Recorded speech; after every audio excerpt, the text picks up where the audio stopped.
Welcome to the Fantasy Formula One podcast. I'm Paul. That's Ben. Thank you for joining our conversation. When I say it is a conversation we would be having anyway, that is very true. That is why we started doing this, because we find ourselves talking about it. But you can feel free to reach out to us on all the social medias. You can email us, info@fantasyformulaonepodcast.com. And you can be like our friend Andrew, who commented on our Spotify. And he mentioned how he liked how you said... last episode, you mentioned how I reserve the right to be smarter tomorrow. Yeah, and that resonated with him. Oh, good. So the biggest contribution I've brought to the show is something that I've stolen from somebody else. No, it's great. Awesome. Yeah, continue to take that tradition of stealing a comment. I'm glad it resonated with you. That's perfect. So today we have a lot of stuff going on. So yeah, a lot of stuff went on with the Chinese Grand Prix.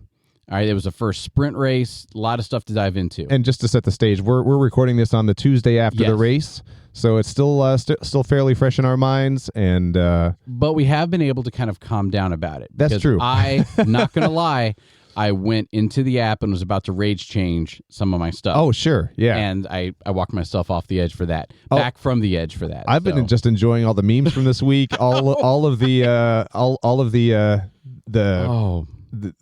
reactions to Daniel Ricciardo, to Lance Stroll. We'll get in. I know we'll get into that, but man, oh man, see, real quick before we get into it, you think, well, why would we pay attention to anything but the top couple of teams?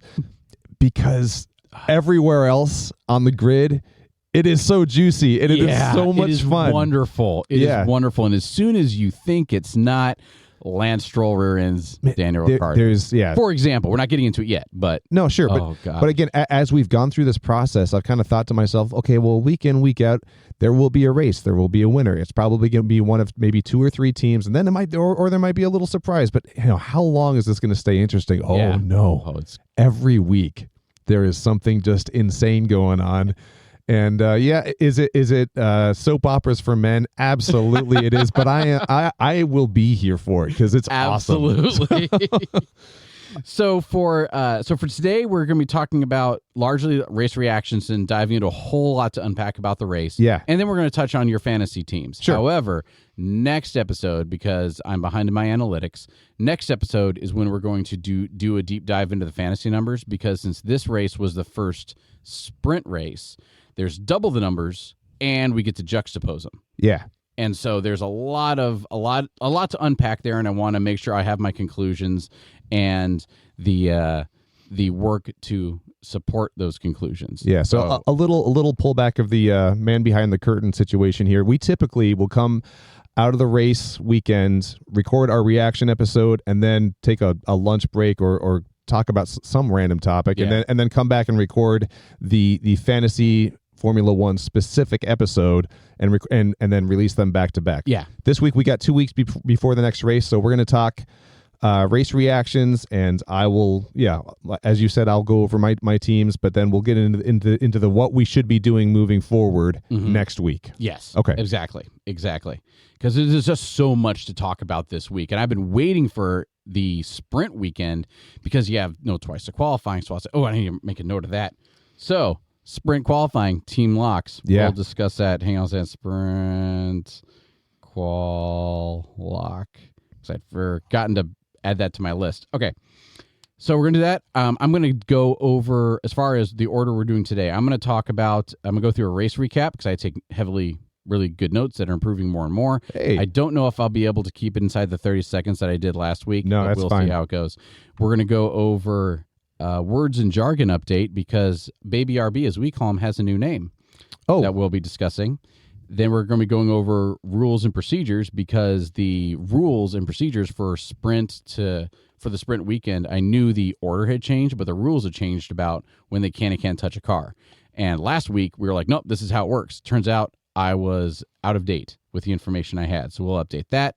We have an upgrade update because a couple cars showed up in China with some updates. We'll discuss those. We'll go over damage and DNFs because a lot of DNFs that I love. If you're a friend of the show, you know that I firmly believe in fantasy Formula One. DNFs will make and break your season. And that's the biggest liability that all teams bring, because you get negative 20 points if you DNF. So I want to have a special segment about it, and I have a lot of numbers about that, but also I have some some information about Williams.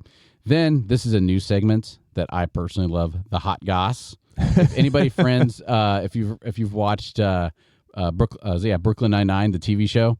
Oh yeah, they're ultra straight laced boss. He's always like, whenever he's trying to be cheeky or whatever, he's like, yeah, the hot goss. So that's why, we have it here. But I mean, we have some hot goss about Fernando Alonso, and then we're going to be talking about your team, your fantasy team lineup, and how your team did. Yeah, and in truth, I've had a busy couple days. That, sure. When I take a look at my team, we will be seeing that all together for the first time, because I have not checked to see how that's gone. So my first sprint weekend, and I did make some switches based on what we talked about last week. We'll see if it worked or not, and you'll be getting my reactions in real time here. Perfect.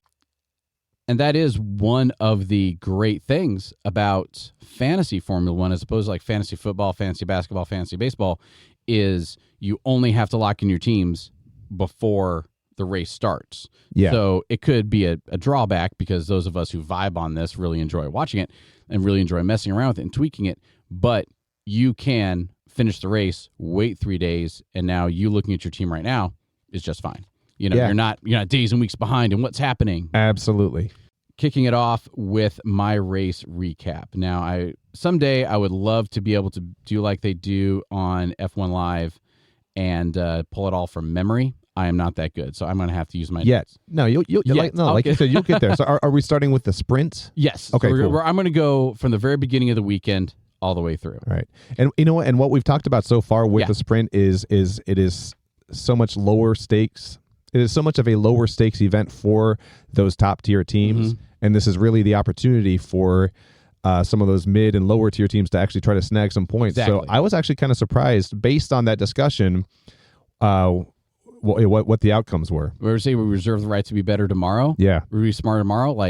And I was sitting there when I was watching the sprint race, I was like, man, did I underestimate this? Did I guess wrong? Well, no, and I owe you an apology, because I just started going into analysis before you've even done your rundown yet. I bit off on it. I bit off on it. I was like, yeah, let's talk about that. Okay, yeah. Other side note, before we recorded, we were like, hey, how can we be better at hosting this whole thing? And we had the slew of like honest moment notes with each other, and and now, as going into the record, I find myself violating every single one of those things that we discussed. So I apologize. So, one of my notes was, don't bite off on everything we talk about. Try and stick to the notes. And I'm like, yeah, so about that. Anyway, you're welcome for testing. I appreciate that. Failed. I failed the test. Yes, all right. So the free practice was just them trying to kind of figure out what was going on. There was really loose. The track was the first time it had been raced on in 5 years. And again, this is all going to be wave top stuff. If there's something I say that you're like, oh, this is important, go and throw it in. Oh, sure. The track was painted, I guess. It wasn't refinished. So all the cars were really slick. They were racing the hardest compounds possible. Yeah. And so that was the thing. And then during sprint qualifying, it rained. And everybody was sliding off the track in the sprint qualifying. And that was all. I was on the go, so I didn't put too many notes for sprint qualifying. But for the sprint race, now I need to, let me click on the right sheet. Where to go? And China race notes right there. So if I was better, I would go ahead and have all this queued up, but I'm not quite there. So for sprint qualifying, Lando Norris qualified P1 for sprint, then Lewis Hamilton, then Fernando Alonso. Yep. So that kind of gave some credence that Max Verstappen qualified P4 for the sprint, right? So how we're talking about, well, maybe it's lesser stakes, but they just have a different strategy. There's a different car setup for the sprint. Absolutely. And I'm not smart enough about engineering to know what that is. But Fernando Alonso, Lewis Hamilton, then Lando Norris finished qualified P1, P2, P3 in the sprint qualifying. So Lando defended Hamilton, but he got off the track and then dropped down to 7th, and then he ended up. Oh, so that was for the sprint race. Sorry. So, okay. So this one, the new format. I apologize. Thank you for sticking with me about the reconstruction. So after sprint qualifying, it was Lando Norris, Lewis Hamilton, Fernando Alonso. Yep. Then Max Verstappen was P4. Carlos Sainz, Sergio Perez, Charles Leclerc 7, Oscar Piastri 8, Valtteri Bottas 9, Joe Ganyu 10. So it's pretty mixed up. Usually you have the Ferraris and you have Max Verstappen, then you have, Sergio Perez down somewhere in 5, which he rang true to form. Sure. But Lando Norris is normally further down. Freaking Lewis Hamilton is normally in the bottom of the top, towards the bottom of the top 10. So the order was kind of juxtaposed. Yep. And then when you start the actual race itself, Lando defended Hamilton, but then got off the track and he dropped down to 7th. Max worked his way up to pass Hamilton around lap 9. So Max wins the sprint. Mm-hmm. He wins a sprint with a 13-second difference between him and P2 after 10 laps of leading. Yeah. So around China, Max was putting on a second a lap that he was in the lead. And then there was a lot of fighting between, and this is one of where you alluded to at the very beginning. There was a lot of fighting. I said mighty because that's what the announcer uses. There was mighty fighting between Alonso, Perez, both of the Ferraris, and then Alonso got a puncture, and then both Ferraris bumped tires, but they didn't have any damage. Right. So when I was saying, hey, you know what? The higher teams, they might not care so much. The lower teams are going to be running for the sprints. This, and I want your opinion, this makes me think I was very much wrong in that, because you had both Ferraris, you have one of the Red Bulls, and you have Fernando Alonso fighting for third? Yeah. Fourth? What was it? Yeah, let me look at the outcomes. But yeah, go ahead. What were you saying? Oh, so here's where it gets interesting, though, is I would say, yes, maybe we were mistaken in our initial analysis, but you throw in the slick surface, which, Mm-hmm. I think is a great equalizer. Just because, so often you have great drivers limited by the platform or the vehicle they find themselves in. So if all of a sudden they are wildly thrown off from what their expectations are, it does come down so much more to driver instincts. And I think where we still hang on to a shred of legitimacy as commentators here is, look at all of a sudden Lewis Hamilton, great driver, seven-time world champion, in a car that has been progressively more disappointing, somehow wrangles second place on the sprint. Right. Yeah. And so, I mean, and I don't know. I don't believe this year he's gotten above. Is it above 9th place? Yeah. No, I think he's gotten 6 once. But regardless, it's been very disappointing. It's been a very disappointing Lewis Hamilton season again. But all of a sudden, he gets second place amidst a slew of really, really less than ideal circumstances. Yeah. So the dude can still drive. The car just needs to be able to meet up with him for it. But otherwise, from P3 to P8, I would say it's still all the usual suspects. But with the exception of Zhou Yu getting points at P9, he did. Kick Sauber's in the points. Boom. So but you're right. It was pretty standard. So Sergio Perez finished so it was Max Verstappen, Lewis Hamilton, Sergio Perez P3, then both of the Ferraris, then Lando Norris finished P6, and so with that, he was defending pretty hard, and then he got off the track. Yeah. And so then he had to come back in and he had to finish him. So, okay, fair enough. Then Oscar Piastri, then George Russell. So go Mercedes again. Zhou Yu finished P9, and then Kevin Magnussen finishing P10. Again, go Haas. Yep. And so real quick, going from sprint qualifying where you had Alonso in 3rd, and then the sprint, Alonso gets 20th because he was DNF. So, do you have any notes on why he did not finish? Absolutely. So Fernando Alonso, towards the end of the race, you have Alonso, Perez, and both Ferraris fighting for P3. And if you ever wanted to go back and look at something that was super interesting, go back and watch the last little bit of that race of the sprint in China, because they were all neck and neck. You had, the one defending against the other. So you had the Ferraris defending against Alonso, or Alonso defending against Ferraris, and they were all going back and forth. And then during a turn, Perez just snuck by him. Yeah. And then Alonso bumped tires with somebody. And he didn't bump tires, but he got a puncture somewhere around there. Okay. So then he fell out and he had to go into the pits and he didn't finish the race. Got it. But that was that was at lap 17 of 19. Well, I'll go into that in a second. Oh. And then both Ferraris then were, when they say going wheel to wheel, they bumped wheels fighting for 4th. And they've threatened to do that so many times. So much. And they're doing it. And so that's why Fernando Alonso didn't finish, and that's why Perez finished 3rd. Gotcha. All right, or 4th or 3rd. Let me click. I have to click back and forth between the sheets. And that's why he finished 3rd. So they were fighting for 3rd. So down the order is where Fernando Alonso is. So by rules, I won't worry about looking it up right now. But basically, you get a DNF if you don't accomplish a certain number of laps, a certain percentage. Oh, of the I race. see. Okay. So, which is why, by definition, a few races ago, when on the last lap George Russell crashed, he didn't DNF. He got far enough as per fantasy rules. I see. In real life, he got a DNF. Okay. As per fantasy rules, if you complete a certain percentage, again, I don't want to waste time right now not waste time, but I don't want to spend time digging around the computer for it. But since Fernando Alonso finished and he went into the pits, he technically, like by the time he probably got out, actually stopped at lap 17, maybe lap 18. By the time he actually went around, limped to the pits, and called it. Yeah. So since he did not cross the finish line at the end, he officially got a DNF. But in fantasy, land, he will not. However, since he did not DNF, he finished last. Got he started out third. 17 cars passed him. He got negative 17. Officially, he got a DNF. Better than negative 25. Exactly. 20? 20, okay. Better than negative 20. Okay, no, that's a really important detail. Yeah. Okay, so And I was confused because I was like, oh, man, he got a DNF. No, he only got negative 17 points for that. Okay.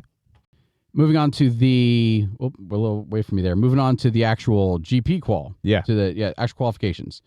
And this is a big thing that we're probably going to cover later, but we're going to cover that in the rules and procedures in a second. So in GP qualification, we'll talk about that Manuel last year. Yep, cool. And then, so Yuki's DRS didn't work for the first lap. Can I recommend you start, go through the... Moving on to the GP qualification, Yuki Tsunoda's DRS didn't work for the first lap. I don't know what all went on about that, but he got out in a lap, didn't do much, and then said, hey, my DRS doesn't work, and he went back to the pits, got it fixed. Oh, that's rough. So that was fine. But with all these qualifications, you have your set time, and a lot of guys will just wait to go out and try and get the lap once it's track evolution. And okay, you know what? You just hit on something that I had no visibility on. So DRS zones, they still apply in qualifying laps? Yes, and you don't need to wait for them. Interesting. Yes. Okay. So right away you can have DRS all the time. You don't need to be a certain time around anybody. Okay. See, qualifying, I just figured you're going for time based and nothing else. So you're not, you're obviously trying to have enough awareness not to crash into your fellow driver. Mm-hmm. But so DRS is still a thing. DRS is still a thing. That's very interesting. And you don't need to be within the 1 second of whoever in front. Just when you're in the DRS zone, you have your DRS. So you get to do it. So that way everybody can use DRS, because some cars are built around DRS. Yeah. Right? Like they might be an overtaking machine because they're expecting to get bunched up with a lot of people, so they want to be able to quick overtake, but they might not be able just to, have a high top end without it or whatever. Okay, so would you say there's a lot of intentionality then that goes into, hey, we know that we're not going to have the fastest car. Let's throw a couple more physicists at our DRS system. Yeah. Just because we are going to be in the thick of it for the majority of the race. We are not going to be Max, who is 15 seconds ahead of everybody else off in his own little world of victory. Yeah.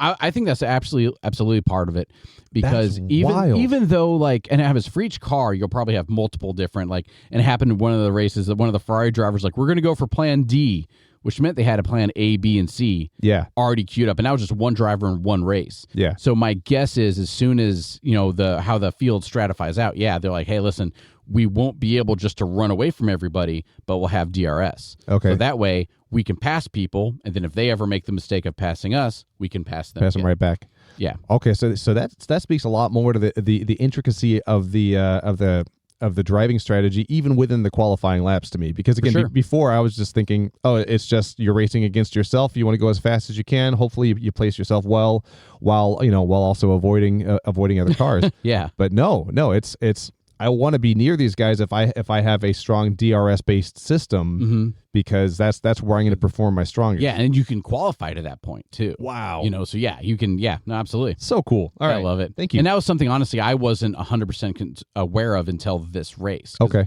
In my head, and again, I don't know why I thought this. I was just like, well, you don't need DRS in qualifying, or you just always can do it. I didn't really give it too much thought, I guess. But yeah, you have DRS in qualifying. Neat. That's a great filler sound. Then Sargent spun. He didn't hit the wall in turn 9 at the end of Q1, and that kept him in the bottom 5. So in Q1, he was doing well. He wasn't in the top 10, but he was going to go on to Q2. Oh. It looked like he was on. How about this? He was on pace for it, but he spun out, and he had waited towards the very end of qualifying, so he had his one good lap, and he spun it, didn't hit the wall, saved the car, but that was it for him. And then who were dropped in Q2? Sargent, Hamilton dropped in Q1. Dropped in Q1. Hamilton, Sargent, Joe Ganyu, Yuki Tsunoda, Kevin Magnussen.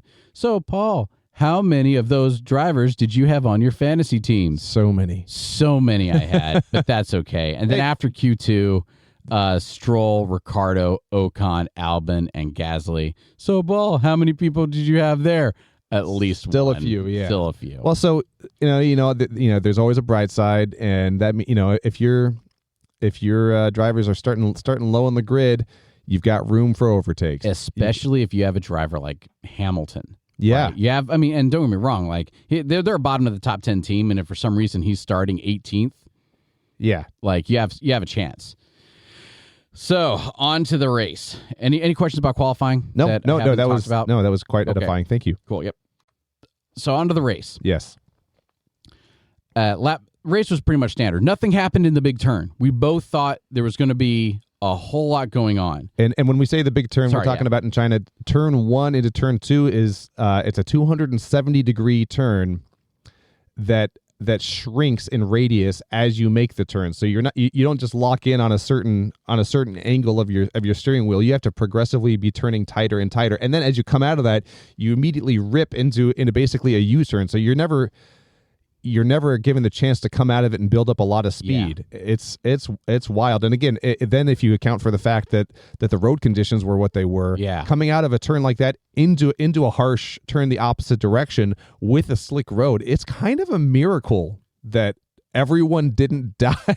And do you want to know something that me as an American thinks is ironic? Sure. Do you know why the turns are that way? No. Because when they built it, it is a yin-yang to wish the driver's luck every lap. Oh, interesting. Yeah. Okay. And so very deliberate. And this is again covered in the coverage that I watched like multiple times because that's how I operate. And but yeah, it's a yin yang. Every time you start, nice little humble brag there. A humble brag, but it's just what I do. It's just what I do. I watch the same F1 coverage over and over again, and I love it. But so nothing happened in that. I know last week you and I had been like, man, we're expecting a bunch of crashes. If you watch the qualifying and all the run up to it, people are sliding around. Oh, sure.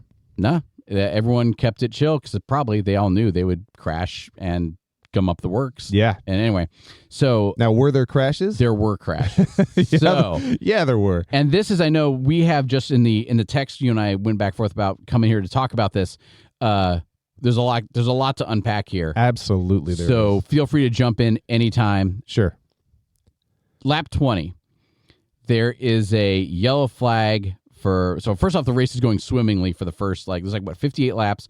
The first 20 are great. Looking like Max Verstappen is just going to take ahead. No, just sail ahead. Everything's fine. Everything's normal. Yep. Then lap 20, Bottas didn't. What happened with Bottas? So, and again, so I'll say this. Last week I did my big mea culpa for stomping on the Valtteri Bottas flag. I put him on my team, Valtteri. I did. You were on my prize team. Just saying. And so I felt bad for the guy because at this point he's P11. Like being Kick Sauber and being middle of the pack, that's awesome. Like you're winning if you're P11, like threatening, flirting with getting into the points. And then all of a sudden, we've got our other segment, the prospect or suspect. Yeah. Why is Kick Sauber suspect always? Because they break. And again, just to interrupt you, we had a big conversation about, is it Kick Sauber or is it Zhou Guanyu and Valtteri Bottas? Right. Okay? And we decided that no, it's Kick Sauber because Bottas, he had 0 points in Bahrain, -1 in Saudi, 2 in Australia, 8 in Japan. When Kick Sauber can actually make the track, they will get you points or at least not cost you many. Correct. So they're good. And Bottas, we talked about his record. We talk about his driving record. Yeah. His Grand Prix, right? I mean, the championship teams he's been on. Exactly. So it has to be Kick Sauber. So yeah. So love the guy, not the green car. Not the green car. His car broke At the time they weren't entirely sure what happened, but he was having a power failure of some kind, and when they found his car on the road, it was shut down and it was stuck in gear, and you heard it. One of the onboard cameras, you hear and just like done, and then he couldn't get out of gear. What was up with that? I don't know, but unfortunately, that's not that was that was the beginning. Valtteri Bottas's car is the linchpin for just the chaos of the remainder of the race, because at that point, full safety car comes out. So I'm going to jump in there. There is a virtual safety car and a full safety car. For anybody uninitiated, the virtual safety car is a full track yellow flag. Everybody's speed limited. I'm not sure what the speed limit is, but everyone's speed limited. You can't pass, but you don't need to all bunch up behind the pace car. Okay. It's everyone has a track-wide speed limit of whatever, and you can't pass anybody. At all, period. You're done passing. Okay. We need to talk about that. Yeah, you can go into the pits, and since all the cars are going slower, at China, you saved about 10 or 15 seconds because you have to slow down to 50 miles an hour or whatever it is in the pit lane, stop, and you have to stay that slow until you get out of the pit lane, then you can accelerate again. And with the whole field slowing down, it saves you about 10 seconds a pit stop. Yeah. So a lot of people, a virtual safety car comes out, great, jump into the pits, save yourself 10 seconds. Yeah. So that is a virtual safety car. A full safety car is what we all know of in racing everywhere else in the world. The pace car comes out, or the safety car they call it. In America, we call it the pace car. The pace car comes out, the whole field bunches up. So as soon as I'm 30 seconds behind you, if it's a virtual safety car, we both slow down to whatever the speed is. I can't catch on you. You can't keep running away. I see. But in a full safety car, the guy with the car with the Aston Martin with all the lights pulls out in front of you, and I can come right up to your bumper, and the whole field bunches up. Okay, I got two things. Yes. First, I'm going to keep you honest and remind you to say Aston Martin. Oh! Again, we need the Aston Martin swear jar. We need the Aston Martin, not Austin, Texas. Aston Martin. But secondarily, I had no visibility on the virtual safety car, because what kind of broke my heart is when I get attached to a project, I have emotional feelings about it. And so the whole concept of the safety car has upset me so much, because like, say you're doing really well in a race, you've got a gap between you and the guy behind you. Like you put some space there, you've done the work, and then all of a sudden someone else crashes, and now your entire lead, with the exception of you just being in front of that other car, is gone. Yeah. That's tragic. It's tragic. That messes with my heart. So I love the virtual safety car where it's like, here's the speed limit. You can't catch up to the guy ahead of you, but you're all, and the guy behind you, he's got to maintain the same distance. Yeah. That's cool. So it's neat now knowing that there are those progressive levels of we got to take care of some things before we can continue the race. But that really adds to the impact of when you have that red flag. Yeah. When you do have that safety car out. And let's talk about that red flag. Yeah. Are you aware, so you have the virtual safety car, yes, the full safety car, and then you have red flag. And a red flag is the race stops, everybody maintains their order and goes and lines up in pit road. Okay, I was not aware. So this is a great discussion. This is a total blind spot for me. So let's okay. So is that the progression, or are there additional levels where you got virtual, full? That is the progression. And then red flag. Yeah. Okay, cool. Before we move on from that, the reason why red flag is so important is because then you will either start on the grid again, or you can do a rolling start. I'm not sure how they decide, the stewards decide, but when you're lined up single file, you're not in your pit spot. Yeah. You line up to the end of pit load and you line up single file, your team can come out and change your tires. Oh, neat. Okay, cool. So that way, as soon as you're like, oh my gosh, red flag because, Paul hit the wall. Yeah. Then you're like, wow, because we're all red flagged, now suddenly you want to change your strategy. You basically get a free pit stop. So that makes a lot more sense, where a lot of these guys will drive until their tires are dead. Absolutely, just in case. Based on the presumption that there's a chance that something else will happen behind me or ahead of me, and I'll get a free pit stop. Absolutely it. Interesting. And so you will see that where as soon as somebody's driving, not to sum up what you just said, but if somebody's driving 14th, 17th, 18th, they don't have a shot. Yeah. They'll just let their tires go bald, just hoping. Well, I mean, why not? Yeah, you have nothing to lose. You have nothing to lose. Or you'll see it in this extra heartbreaking, and this happened earlier this season, maybe it was late last season, where you're like, man, I'm going to do an undercut, which we can talk about that later. But I'm going to hurry up and get my tires out, new tires on, so I can jump back up and pass you. Yeah. I jump in, jump out. Now I'm 4 or 5 spots back. Red flag. Okay. Now everybody goes and gets new tires, and I've lost my advantage, and I lost all the spots Gotcha. that I got. I lost all the spots that I went to the initial pit stop for. Okay. So it's very heartbreaking. I'm going to do some subject matter foreshadowing. Okay. My daughter just recently learned about what foreshadowing is. Oh, nice. She's like super into it. She's like, they discussed something about this 3 chapters ago, and like she's a literary nerd, and I love it. But okay, so on that note, yeah, you got the safety car ahead. Yes.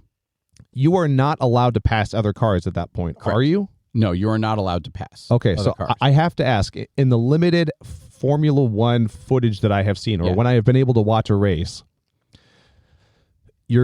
these cars are now they're now lined up. They've caught up to each other because it's not virtual, and so they can get right up to each other. Sure. And whenever you see that, you see the safety car, and usually the camera's in the foreground watching the cars come to them. Yeah. So you see the safety car, and then you got all the other cars behind them and doing this, going back and forth and back and forth. I presumed that they were weaving, looking for an opening in position to get ahead and and tighten things up. Is that the case? That is not the case. Okay, then why are they doing that? So how about this? And so at the very start of the race, they're all lined up single files. So and then it says, and there go, right? And then suddenly the 5 lights out. All the cars, then you see them all quick weave out. Sure. And that is to try and gain the position. Absolutely. I get that. Yeah, that's that. So, but when you're under a full safety car, you're doing this to try and keep heat on your tires, to try and keep your tires warm so they're sticky. I mean, you're still moving though. Does it make that much of a difference? It does. That's it really does. Okay. And we can go into it some, but watch. So there's a optimum range of tire temperature. Okay. If you're too cold, you're too slidey. If you're too hot, then it affects your grip and your tires degrade faster. Gotcha. So the language you should listen for is you'll be like, oh, tires up to temperature, the tires in the range. So soft tires, so there's the whole spectrum of compounds, right? The soft compound, the softer the compound is, the faster it gets into that temperature range, but the faster it degrades. Yeah. The hard tires take a while to get up into that temperature range, but will last a long time, but overall give you a little bit less traction, but you can stay on there for another 20 laps over the softs. Gotcha. So, which is why the tire selection at the start of the race matters. You will see people usually in the midsection. In the front, you'll see them start with a medium tire, right? Maybe, like for example, like this week.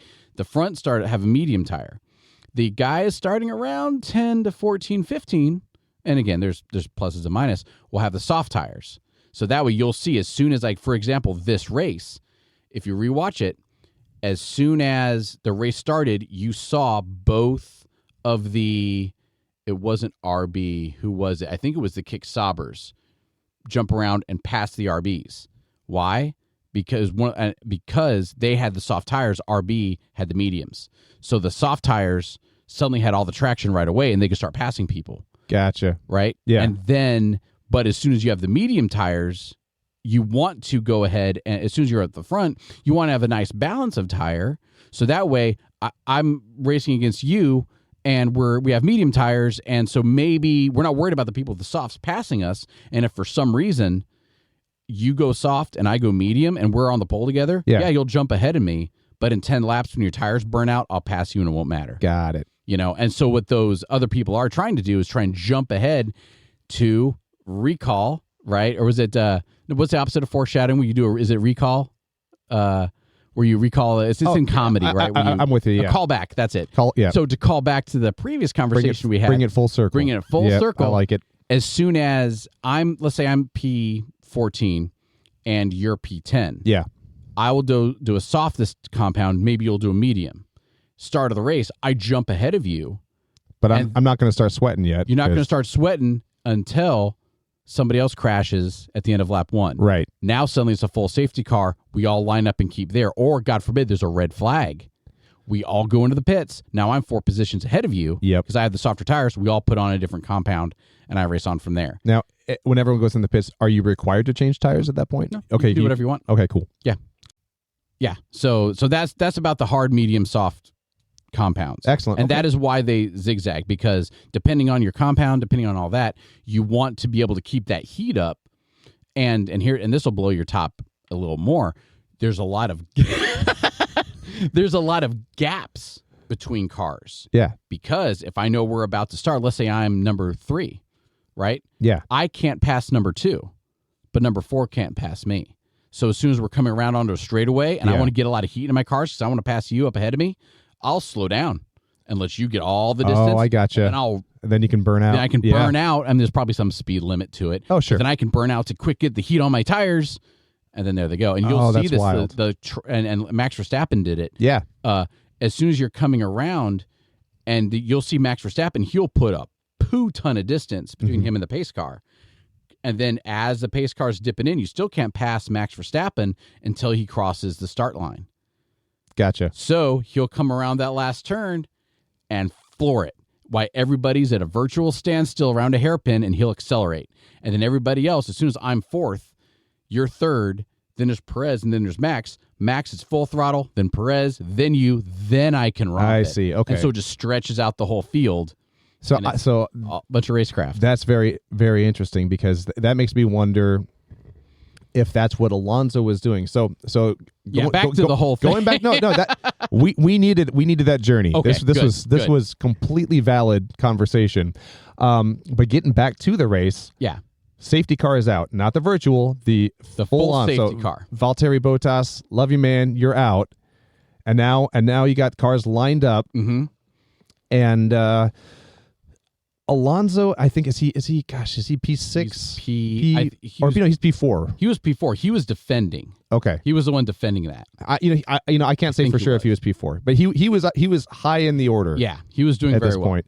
He slows down, and at that point, as a result, cars ahead of him have to slow down. So I'm not gonna finish this progressive story, but I'm gonna sign a little bit on that. Please do. He didn't just slow down. He slowed down, I think it was still technically on the race line, but he slowed down rapidly because of that first turn. But he does this. He does. He brake checks people. Yeah, I mean, because it's not brake checking, Fernando. I understand it's racecraft and it's braking. And coming out of this race, there was no discussion of penalty for him. No.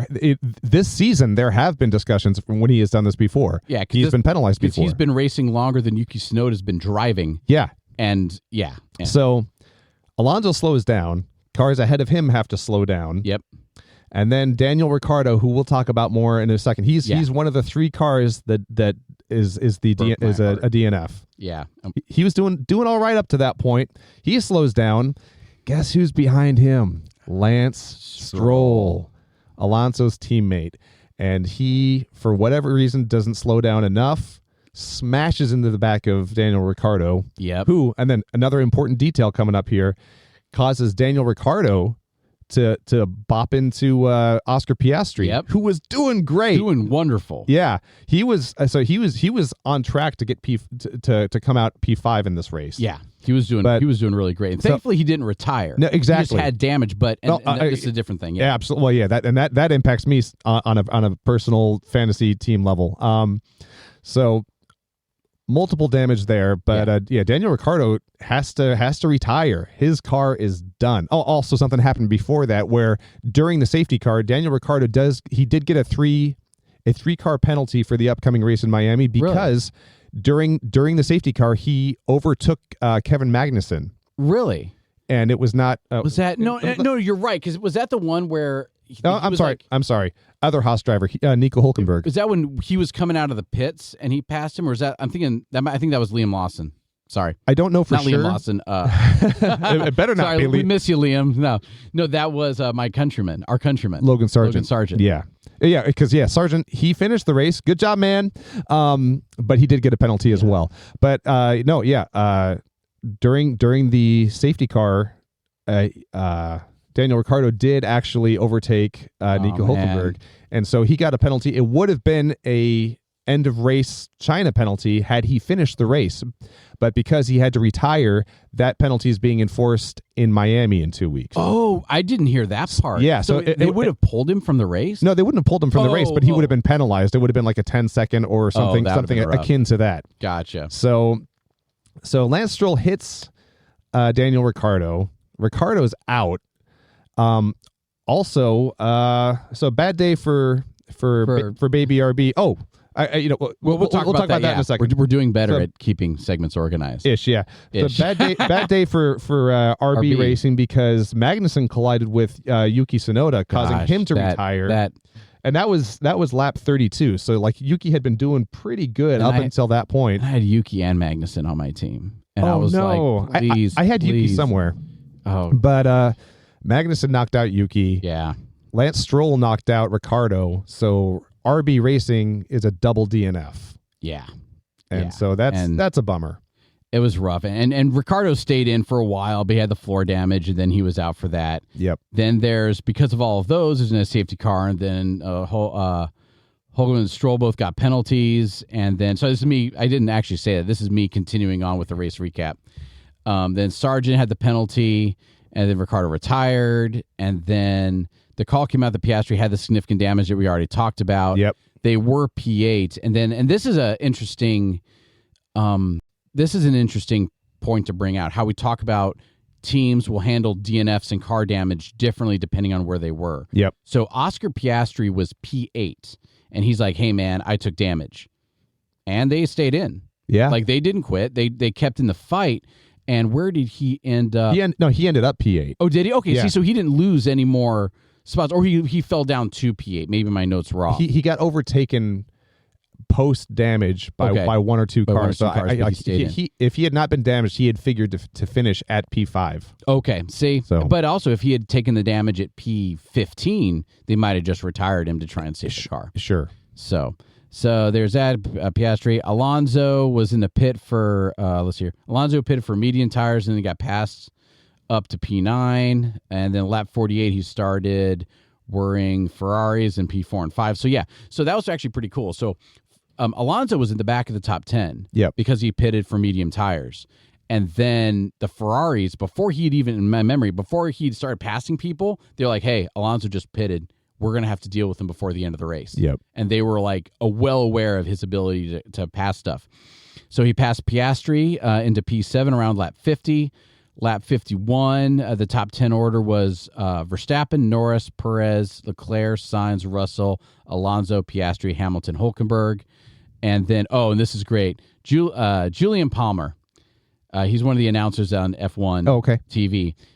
Julian Palmer's quote of the day. I don't know if Max ever feels threatened when his brakes are working.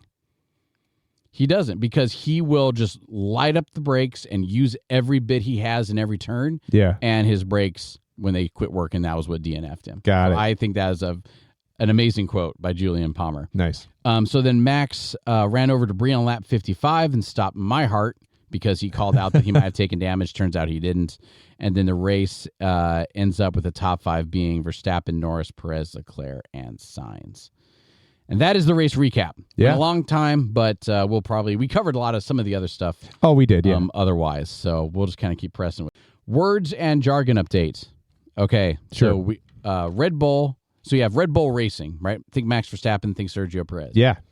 Then you have I call him because I'm being cheeky, Baby RB, right? Yep. Or it's just RB. RB Racing. Yeah. Yeah. And with so turns out they do no longer want to be called RB. They want to be called by their actual team name, which is the Visa Cash App Red Bull, or V-Carb. Rolls off the tongue. So they started calling them V-Carbs. And that is what the team, and again, the announcers were discussing it, that is what the team officially wants to be called. And you were telling me that this that update was given to the announcers mid-race. Given to the announcers, it was during the warm-up. Okay. And none of the logos were changed. It still says RB. Yeah. But they officially requested, when they are discussed, they are not RB, because RB is Red Bull. Yeah. They all are V-Carb, which is Visa. Because also, and this is a little bit more your world than mine, but as soon as I'm the Visa Cash App and no one talks about me and I'm spending a major bonk on an F1 car, Like, I want to be talked about. Well, here's it feels so self-defeating because if you are the Visa, Cash App, Red Bull, or RB team, Yeah. you named that so the name would be used in its entirety. And so now being VCarb, it's catchy, but I don't think that's an abbreviation of multiple other sponsor words. I just think that's a weird, fancy, made-up word for F1 world, or it could be, or a tie-in with some kind of video game that that sounds like an in-game currency to me. Yeah, or I mean, because I have my master's degree in creative writing, maybe they sat a bunch of creative people down, like, hey, come up with some name for us that's not RB. Oh no, everybody thinks we're. I guarantee they did, and it sounds catchy, but again, it doesn't make me think about Visa, Red Bull, it doesn't, or Cash App. Cash App. Yeah, so, you're right. So again, catchy, but I think they missed the mark. Maybe I know we could take bets on if they change it again before like the midseason. Oh, break. Interesting, because we're a quarter of the way in. Yeah. Finished race 5. Oh yeah, about 20% in. I'll put $10 down that they're going to change it again. Yeah, I can see that. Oh yeah, I'll have to. I don't know if I really want to bet against that. I'll bet against it. Sure. Okay, I'll say they stay VCarb. How about this? The announcers are told to change the name. Yeah, is that it? Like the announcers are told, hey, we need to call VCarb something else. Is that? Well, that's going to be interesting. Like, let's look in 2 weeks and see like when it says race results and you look at the constructors. Oh yeah, I think it's still going to be RB. I think it probably will, but they're just trying something from it's like when you try to give yourself your own nickname. Oh yeah, or like in the office, it's like, hey Andy, and he's like, it's Drew now. It's Drew now, and they're like, no, we're not going to call you that. No, we're not going to call you VCarb. You're baby RB.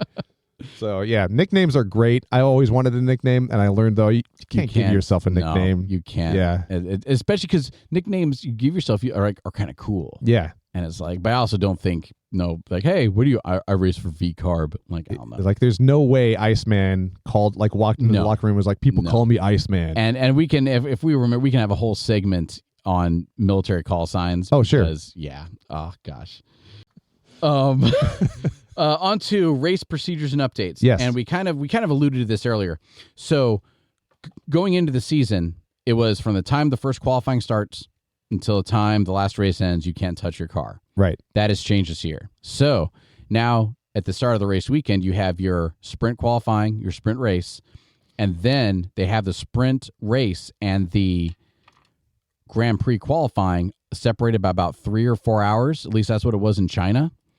And you can touch your car during that. You can fix your car. You can make modifications within reason. I'm not sure what that reason is, but you can do that. So that's good because then it means that you can kind of adjust things and you can have a sprint configuration and then have a longer configuration and all that. But we didn't know that. But I remember like last episode, we had firmly established you can't touch your car. That is a big change for this week. Okay, good to know. And it also does help some of the lower teams because now you're not boxed in so much, Yep. Racing upgrades and updates. So for China, I need to start doing better in talking about updates before they get here. But Haas and Alpine both brought updates to China. Yes, Haas they did pretty good. So you had with the race results, you had Nico Hülkenberg finishing 10th. Yeah. And then you had Kevin Magnussen finishing 16th. That's not terrible, especially since Haas has been a punchline since I can remember, and now they're either in the top 10, they're the bottom of the top 10 or forward of the bottom 10. Exactly. For a lower mid-tier lower tier team, they are competitive. Yeah, which is great, which is why again, you need to have Haas on your F1 team. Yeah. So, on to the next thing, damage and DNFs. Yep. So, take a wild guess, and did I mention this to you before we started? I might have, and it's okay if I did. They announced how much money Williams has spent on repairing their cars in the first 4 races. Oh, we talked about that. Did we talk about it? Okay. No. We talked about that off pod, but this is an interesting point. $2 million. $2 million Williams Racing has spent just getting their cars so they can race them. Oh my gosh. Not actually improving their cars. That's $2 million that they could have spent bringing updates, bringing modifications, things like that they can't. They no longer have in their budget because they're just trying to replace their cars. But let's do this real quick. Let's not just be negative here. Okay. Alex Albon finishes 12th. Yeah. Have you seen his Panda helmet? That was awesome. That was awesome. Like you got all these other racers that either have sponsorship or they have like fire and flames. Right, but and Alex Albon, big old panda face. I loved it. It's just great. And I don't know if that was what was behind that of his sponsor. I know Joe Gonus, he had the map of like the metro rails and stuff. I've seen that. Yeah, that's super that was cool. super sick. Yeah. But okay. no, the panda. Oh, but then, gosh. you know what? Logan Sargent, his strategy of finishing the race, it's paying off. It is. Because you know what? P17, baby. And done. And where was he in qualifying? Let me check. He was 20th. He was 20th. That's some overtake points there. Let's go ahead and look at his That's not overtake points. That's moving up on the pole points. And again next week, if you're just tuning in late to the podcast, we will do a deep dive into where everybody got their points from, what kind of points come from sprint versus Grand Prix and stuff. But Logan Sargent finished China with 8 points. That's his second best. He finished Japan with 9. So if you've had him on the past 2 weeks, that's 17 points you got from Logan Sargent.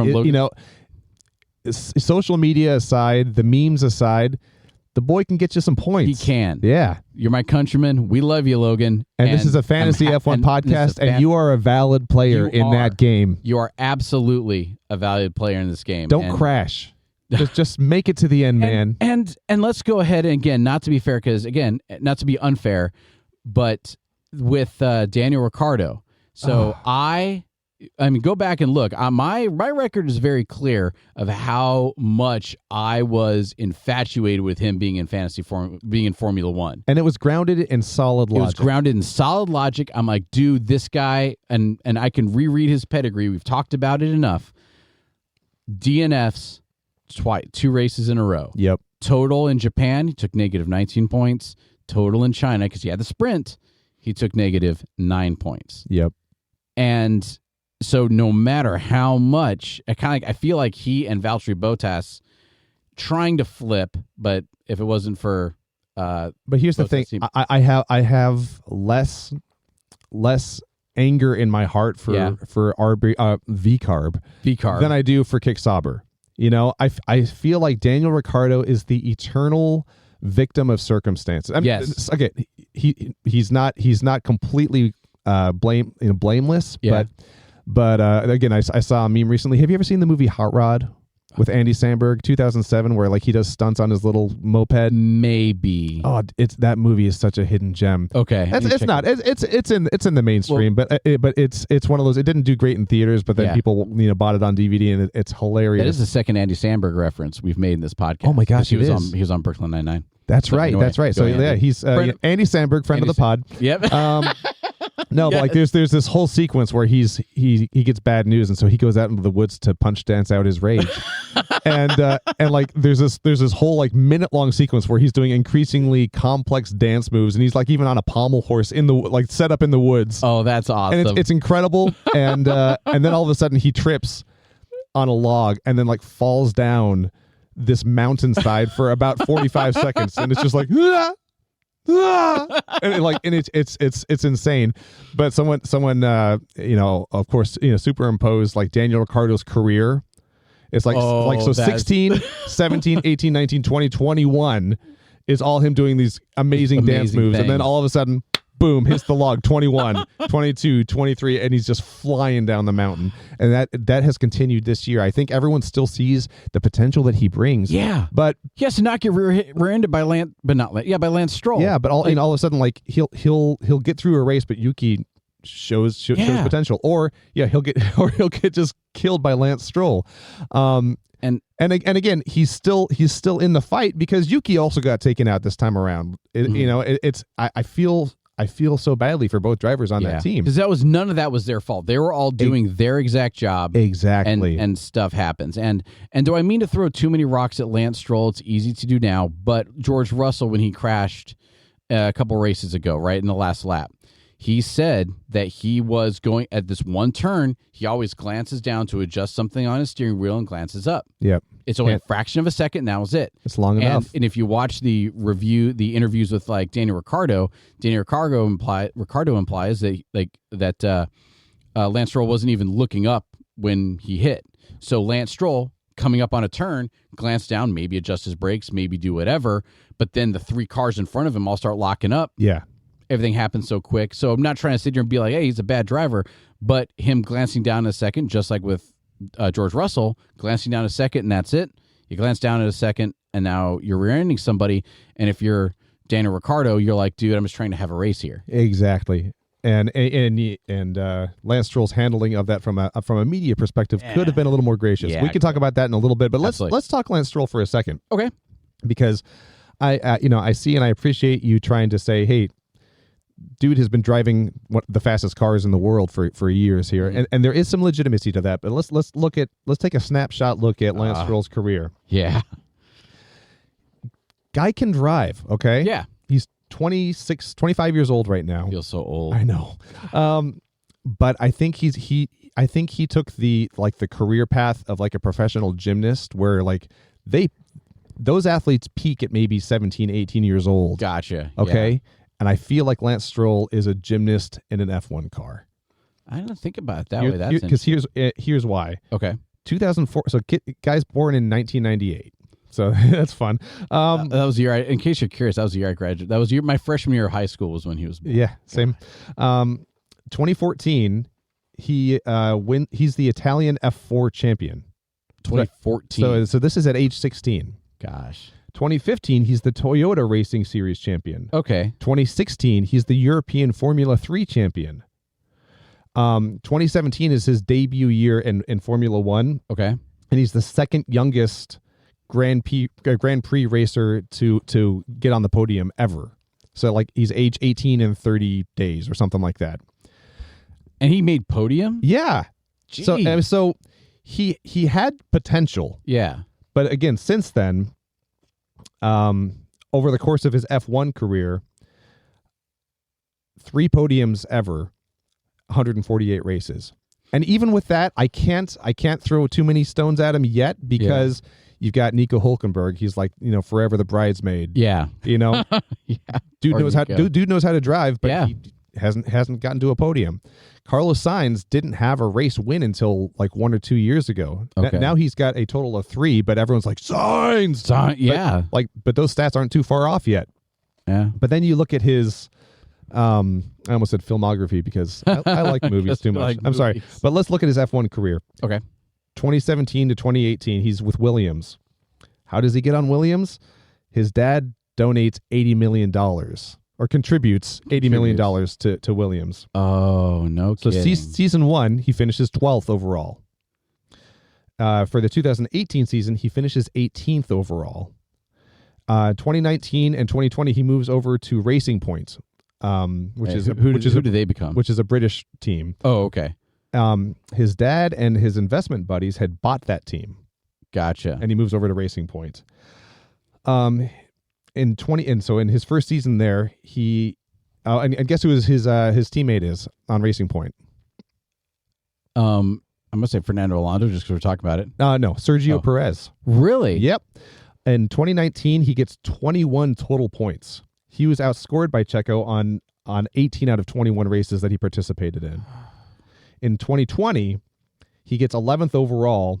He scores only 75 out of the 210 points that Constructor got that year. And then in 2021, Racing Point becomes Aston Martin, which is the car company owned by his dad. Father. Oh, and so 21, he's 13th overall. 22, he's 15th overall. 23 was actually his best season where he was 10th overall. But I think he peaked in season 1 or 2. Yeah. And then has survived in the league. I'm sorry, survived on the grid with a lot of help from dad since then. And he has made no friends along the way. If you want to play a drinking game, read through his Wikipedia biography. Yeah. And every time a sentence starts with Stroll crashed when, Stroll crashed into, you'll be hammered drunk within minutes. That's awesome. And so I'm like, this is not the first time he's crashed into Daniel Ricciardo. Really? Oh no. And so like and then and in this race alone, he hits Ricciardo. Ricciardo hits Piastri, who now goes from P5 to P8. He's crashed into Norris before. He's crashed into Alonso before. Or no, he hasn't crashed into Alonso before, but Alonso has mentioned there's a gap. There's definitely a gap in point accrual here. Mm-hmm. And if we want to make a difference, we might want to talk about options.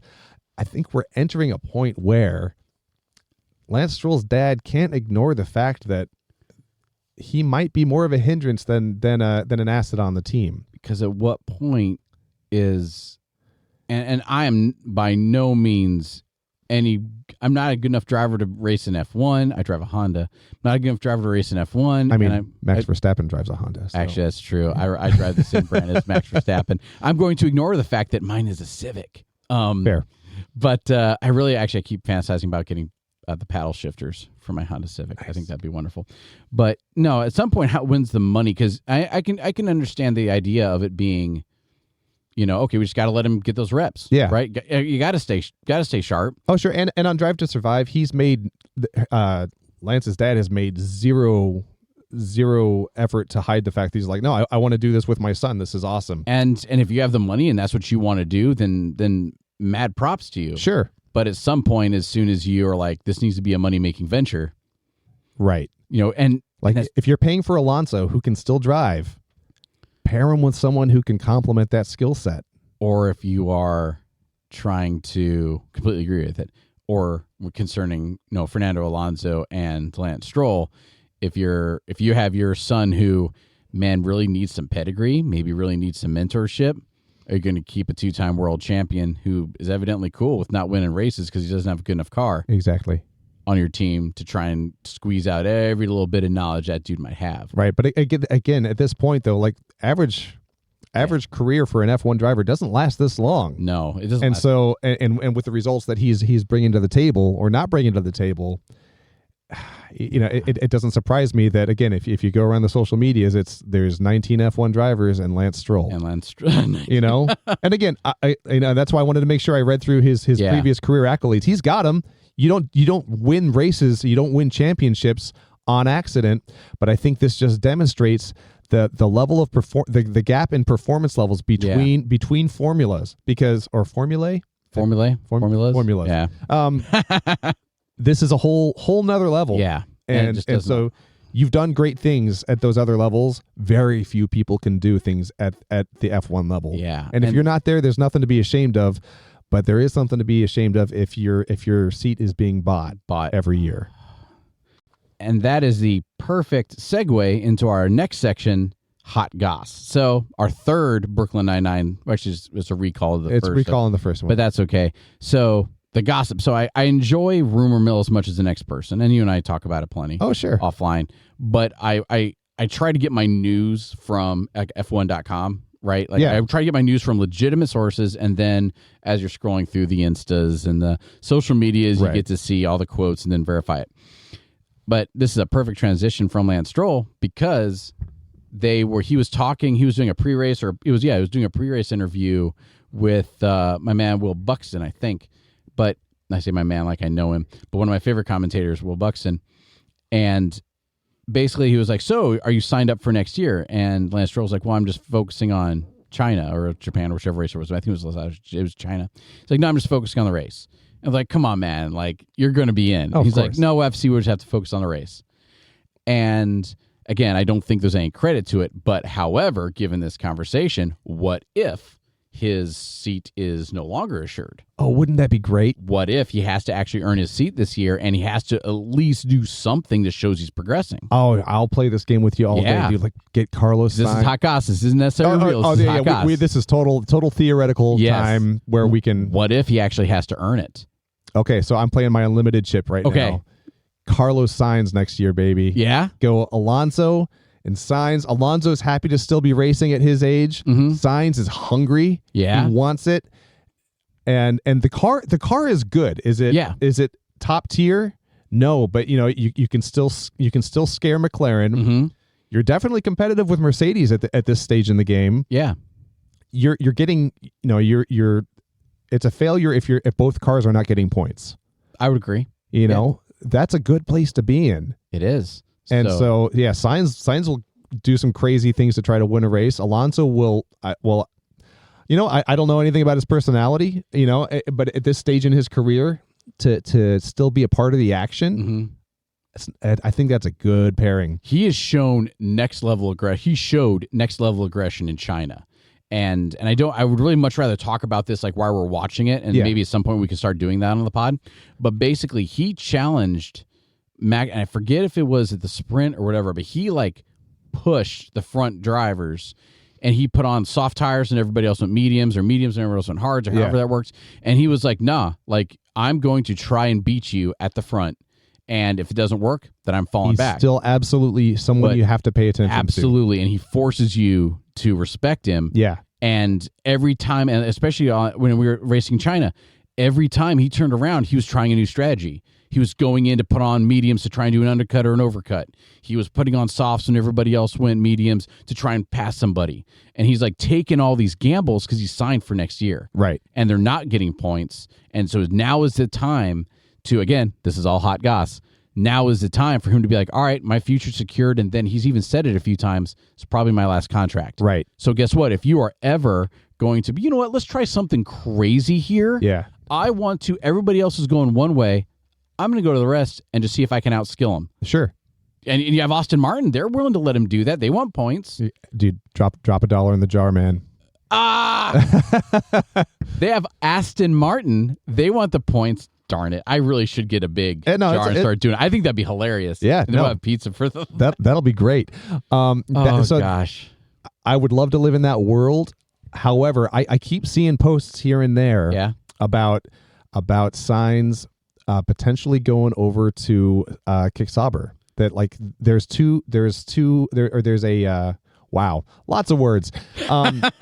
There is a financially enticing offer to ignore for him. Really? Which would be a big power play because it's Audi owns Kick Sauber. Okay. So that's essentially Team Audi.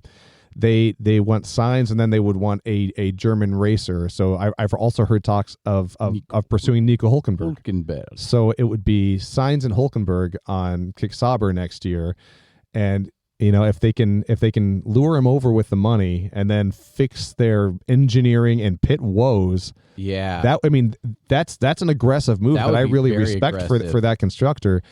How much would it have to be to get signs to go to them based on the circus that they have right now? And again, this is hot goss, but I think they would have to give him a lot of money. It'd have to be because he has shown that in a Ferrari he can win. Yeah. So you would have to, and again, I have never met him, but as soon as there's somebody who is, I'm guessing based on your quintessential driver, you've been racing since you were a fetus, and you are ultra aggressive and really want to win. Yeah.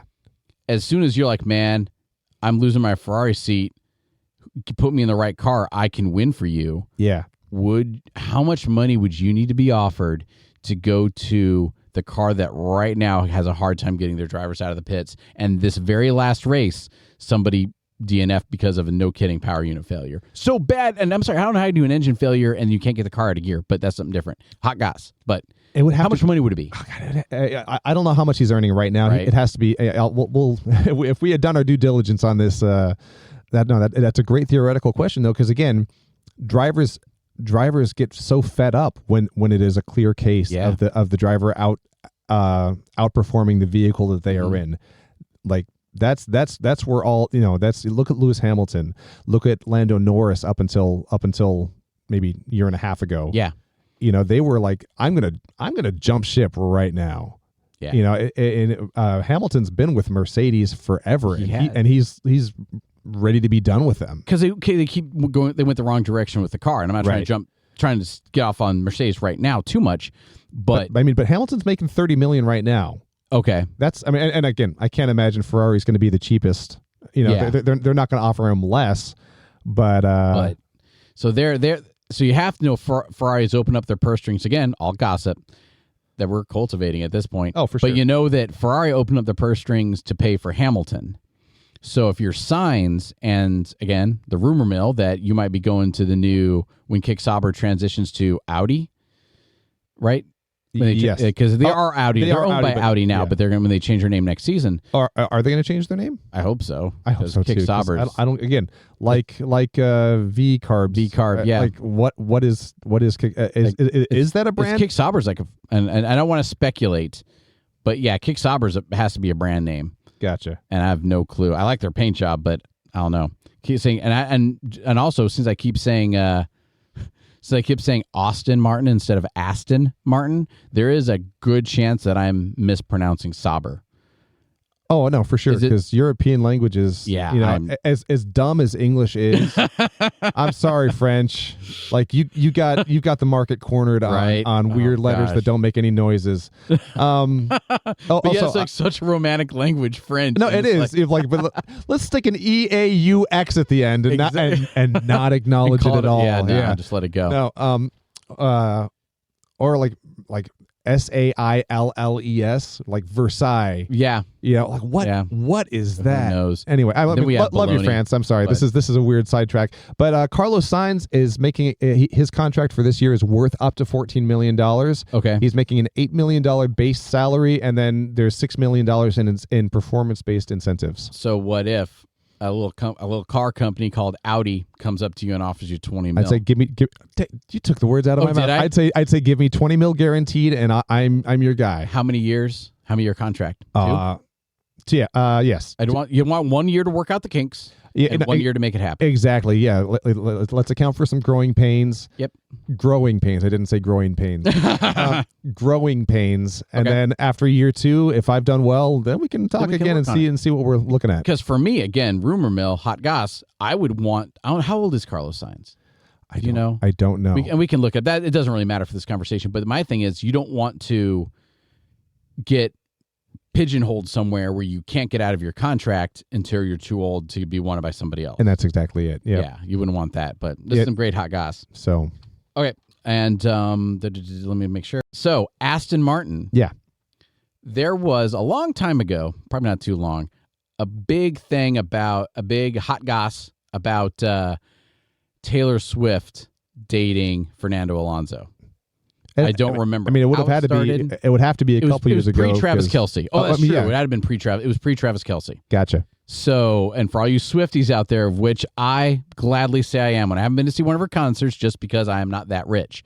But anybody can become a global phenomenon like that. Like that is amazing. Oh yeah, and she's had the staying power and a lot of smart strategy. Yep, there. Absolutely. She's a beast, and it's an overnight success. It only took 20 years.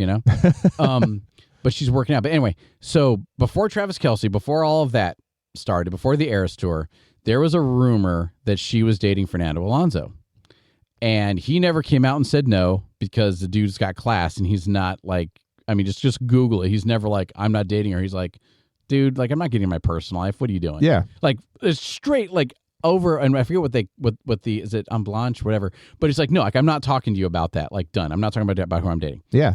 And Taylor Swift, I don't know whatever she said about it, but it was all purely really unfounded. I'm not even sure how it started.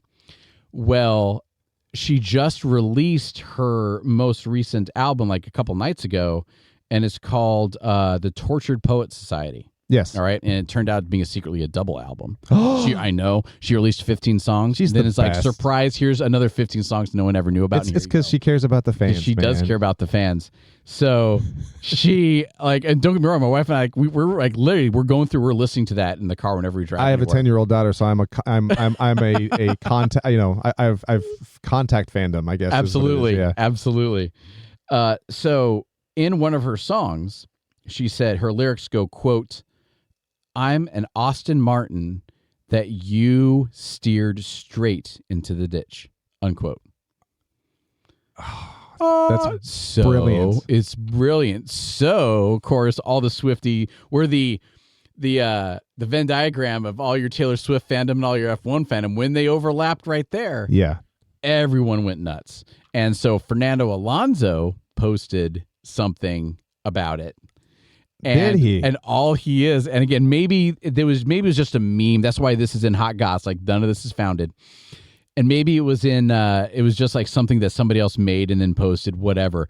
But it showed him holding an iPad, and the music's voiceovering, like playing, and he looks, and when it gets to that part, he like gave a knowing looks look up at and the smiles. camera. Oh, like, that's smiles and great. went back. Like just pure class, right? Yeah. And this is like, oh, what's going on? So I thought that was hilarious. Again, smart of her. Also, as much as I have hated the bandwagon fandom for the NFL in the last year, you can't ignore the fact that she brought in hundreds of millions of dollars of revenue just purely to the NFL. Absolutely. By her association with the team. As much as I would want to wash my hands and my mouth out if she became associated with Formula One, it would be the best thing for the sport. Do you know how many millions of rabid fans would suddenly emerge? Oh, absolutely. So absolutely. Well, okay. Well, this is interesting because when you started talking about Taylor Swift on this podcast, I'm kind of going, where's he going with this? Okay, but you landed the plane. Yeah, and I appreciate it. And I wanted to make sure, like this. That's why this is under the hot goss section. Yeah, because has zero impact in reality. It makes like there's it. She is not dating Fernando Alonso. She never has dated Fernando Alonso. No. It's never been founded. But it's really smart of her just to drop. And this is, again, this isn't a Taylor Swift podcast. This is a Fantasy Formula One podcast. But I think it is so great. It is impressive to me. I don't care who you are. That one line in one of her songs that talks about friendship bracelets. Now, anybody, if you go to a Taylor Swift concert, you have beaded friendship bracelets. Laura Winner, who is a F1 TV announcer, during a time off, she recently went with some friends to a Taylor Swift concert, and she posted on her Instagram a picture of all their friendship bead bracelets that they have. Yeah. And now it's like part of society. I know, yeah. And then she mentions Aston Martin once, and here we are talking about it. Yeah, no, that level of pull is it's obscene. Amazing. Yeah. It's obscene. It is. It is absolutely obscene. And I can't wait to finish listening to that album because I am a Swiftie. I'm just not that. I haven't listened to it yet. That's fine.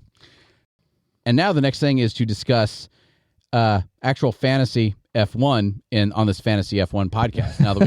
Now that we talked about the hot goss, Taylor Swift, what went on with the races, tracks being designed in yin yang patterns. Now let's actually talk about Fantasy F1. So how did your team do this week? All right, so mine hurts, so I don't want to talk about mine yet. I've got some ups and downs here, so let me click on this. This is the first time I am looking at my teams here since the race. First impressions.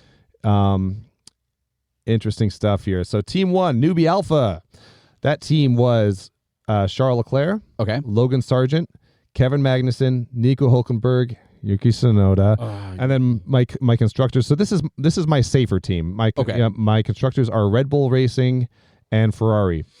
Let's go constructors first. 126 points for Red Bull because you got two-thirds of the podium as per usual is Red Bull. Ferrari got me 74 points. Okay. So Charles Leclerc was, of course, he was my top driver. He got me 68 points because he had my 2X, so 34 points times 2. Logan Sargent, 8 points, baby. Kevin Magnussen, 17 points. Nico Hülkenberg, 4 points. See, but he got you in the positive, and that's great for Haas. That's what I'm saying. Yeah. Look, 4 out of my 5 drivers are Williams and Haas and RB. And I still have a net positive of, I'm doing math on 29. I still got 24 points from them. There we go. Cumulatively. That's not bad. So a total of 291 points. And that was still with 4.5 million in cap space. Team 2. This one was interesting, and I just got lucky. And you know what? It should have been better, but anyway, I'll go into it. Sorry, RB Dragon Fruit. So that's the one where I perpetually have Max Verstappen and Red Bull Racing. Okay. So constructors are Red Bull Racing, Aston Martin as my other constructor. Ooh, that was to make room, financial room to have Max on the team. Okay, gotcha. There's no way I can. Okay, that makes sense. Yeah. So I went Max Verstappen, 116 points because he was my 2X. Mm-hmm. I went Pierre Gasly. We've been ignoring Alpine for a while just because they're perpetually middle of the pack. I took a gamble because I had a little bit of money left over. So Pierre Gasly got me 13 points. Holy smoke, he did. I just clicked on him, and he had 5 points in Australia, 5 points in Japan, 13. He hasn't. I mean, he took a DNF in Saudi. And Yeah, man. So okay. So again, they're just not the sexy pick because season wide 9 points because they no exactly they still cost more than they should. But this just happened to be a good week to keep him. Yeah. This team also had Yuki Tsunoda, unfortunately, so -6 there. But Kevin Magnussen, 17 points. Logan Sargent, 8 points. And then Red Bull got me 126, and Aston Martin got me 29. So not terrible. That's not terrible. And Yuki Tsunoda, so he took the DNF, but he still only went -6 because he had done that well. That means he had 14 points otherwise. Correct. So if he hadn't taken the DNF, and even if he had just gotten 0, it would have been So this has been by far the best performance for my number 2 team. And before we start throwing shade at Yuki, because I'm like this close to being like, V-carb, what the hell? Yeah. Man, I mean, he DNFs, you only take -6 points. Like, that's him working for you. Like, that's him doing well. No, like, absolutely. Like, that's what you want from a middle-of-the-pack, bottom-of-the-pack driver when they DNF and you only get to take a slight punch like that. That's good. Exactly. And now that I keep hearing it, V-carb, I keep hearing V-card. It's not great. That is awesome. Okay, so team. Okay. Oh gosh. So I made a. I on my third team. This is the Stathams. Yeah. Okay. Which was initially driver heavy, but I saw the light and got smarter. I tried an experiment where I decided to go Ferrari, and I made financial room for McLaren because what I wanted to do was I wanted to have McLaren and at least one McLaren driver. Okay. And I figured China's not a bad place to do that because you got a lot of straightaways, and that's where they shine. Unfortunately, I could not afford the right McLaren driver because he's worth like $23 million or Correct. whatever. Right? Lando Norris is too expensive yet, but Oscar Piastri's decent, and if I'm doubling down on his performance and I have the constructor, maybe that'll work for me. Yeah, it didn't. And you know what? What's the booster that looks like the?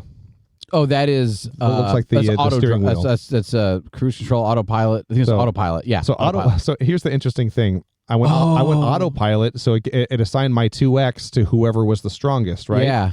So McLaren gets me 48 points, not terrible. Ferrari gets me 74 points, not terrible. Here is where you want to focus on your in fantasy Formula 1, focus on top tier drivers and your budget drivers. Because check this out.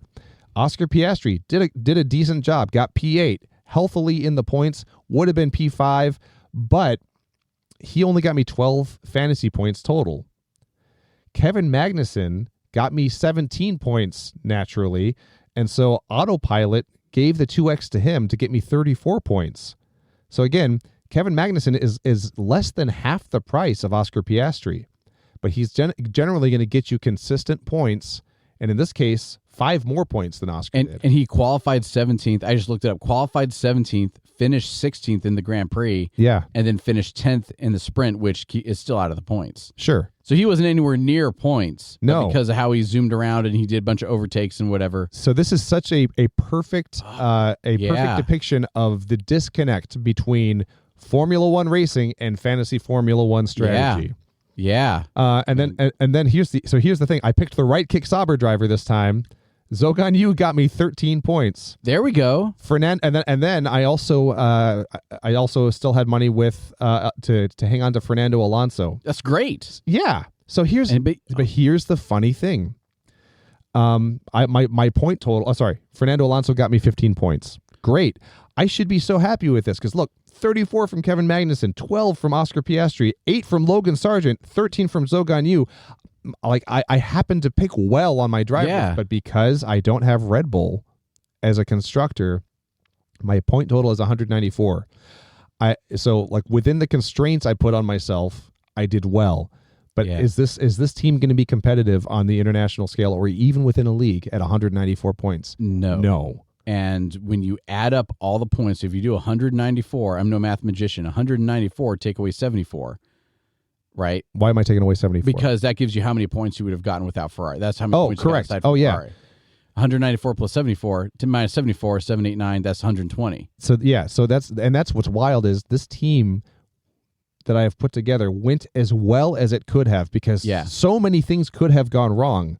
If I'd picked Valtteri Bottas at a very similar price point instead of Zhou Guanyu, I'd have a DNF instead of 13 points. So that would have been a negative 20 right there. Logan Sargent could have crashed. He has done it. He does it on occasion. It's kind of his thing.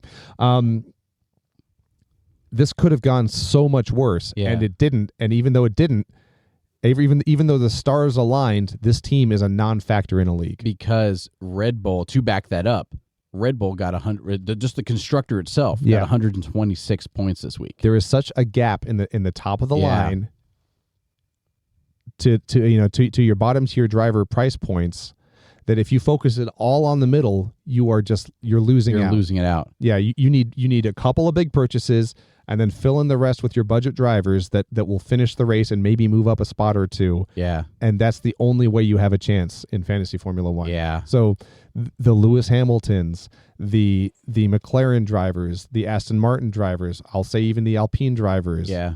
They are too much money for too little impact. Yeah. You just gotta. That's a good point. So, you have to get your good, strong constructors. You have to get your one strong driver, your Carlos Sainz, your Lewis Hamilton. You're not Lewis Hamilton. Sorry, your Carlos Sainz, your Sergio Perez, your Charles Leclerc right now, and get that top driver, your bottom constructors, and then you just fill it in. Correct. So my team Newbie Alpha, the first team that I talked about, I got 291 points. That's a bad day for that team, because a lot of those racers did not. I had Charles Leclerc, and he didn't even make the podium, and he's my top driver. But I got 291 points with that team. So and just in your Newbie Alpha, just your constructors. I know I'm reiterating, but just your constructors in Newbie Alpha got more points than your entire team in the Stathams. Correct, and the Stathams, they were actually right there. Were they? Because you had 170, you had 74 in Ferrari, 126. Oh, yeah, math. You're right. That's 200 points. That's 200. Yeah, so, I mean, again, roughly, yes, exactly. Son of a gun. The constructors alone still outscored my driver heavy team, which did well for its within its sandbox. Oh man, that's rough. And if Fernando hadn't gotten the tire, you might have gotten an extra 10 or 15 points, but it wouldn't have been. But anyway, no, I love that experiment. You have to have the solid constructors. Drop the money on the constructors. Yeah, fill in with what you got left. And what is your in your global league, real quick, before we sign off? In your global league, what is your? I guess Newbie Alpha would probably be your best team. Oh, by far, yeah. Yeah, what's your points there? What's your ranked position? My team. Where am I looking for that? So you go under. So what you do is you go under. And I'm going to keep this in a podcast because this is good. So you go under leagues. Sure. Yep, leagues, and then you go to public leagues.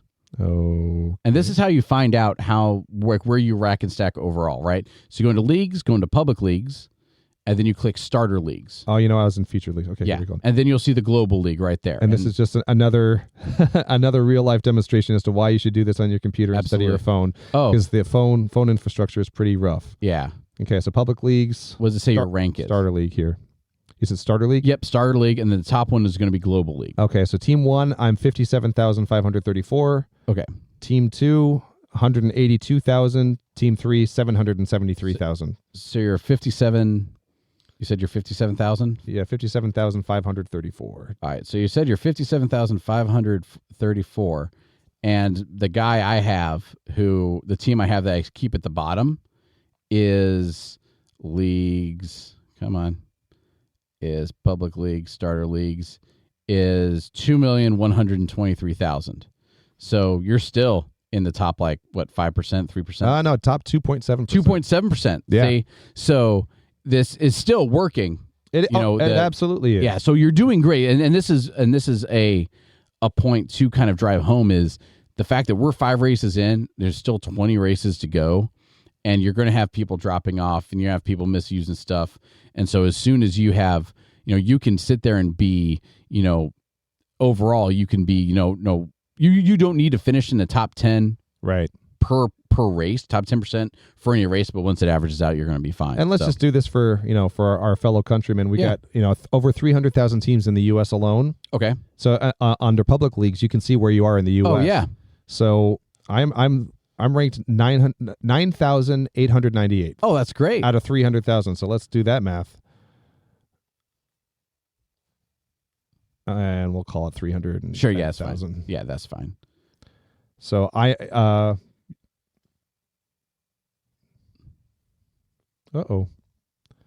Yeah, there's 300. Was they? Okay, so yeah, I'm still in the top 3%. Top 3%, 3.1%. And man, see, so it does work, and I don't want to know we're not going to do the math on the teams that are at the bottom. We're not going to do the math on the Stathams. Oh, no. I'm kind of curious actually to see. Oh yeah, let's do it. Let's do that real quick. Let's just see where I am. We're about to sign off, so if you're bored, you can go ahead and leave. But basically, hey, you know what? So the Stathams are still in the top third. Like, I'm ranked 133,000 out of 300,000+ U.S. based teams. Okay. So, yeah. So there are 368,452 U.S. based teams. Okay. So then, then it makes you go even up. I was going to say, there. I'm in the 2 percentile. So for my top team. What you do is you take your rank in the global league. You take your rank, divide what rank you are by, hit divide and go enter 2123106. Enter times 100, enter, and that will give you what percent you are in the world. Yep. And that's what we were just doing here. And so even when you have your teams that are doing bad, you're still in the top third. Oh, which is great. Yeah, absolutely. And so if you want to be good at Fantasy Formula One, you should watch this podcast. Yeah, my top teams remain in the top 3% worldwide. Worst team is in the top third of the world. That's not too shabby. That's pretty good. That is all we have on the list for today. Do you have any parting shots, saved rounds, anything you want to talk about? I do. We love feedback. We crave feedback. Can you please leave a 5-star review? Leave comments because we see them, we enjoy them. Whether we'll take the hate mail too. That's fun. Yeah. But yeah, no. Please do the like and subscribe stuff. Please send this to people who you think may be interested because we'd like to grow. Yes, we would love that. So great, thank you. Yeah. You all have a great day. And real quick. The next episode Did you say Rut-row? I said Rut-row. Rut-row. The next episode will be dropping next week. Yep. And that is going to be a deep dive into the fantasy F1 numbers concerning sprints and Grand Prix and juxtaposing them and things like that. Today you heard what happened. Next week, tune in to find out what you should do. Absolutely. Thanks for joining. Cheers.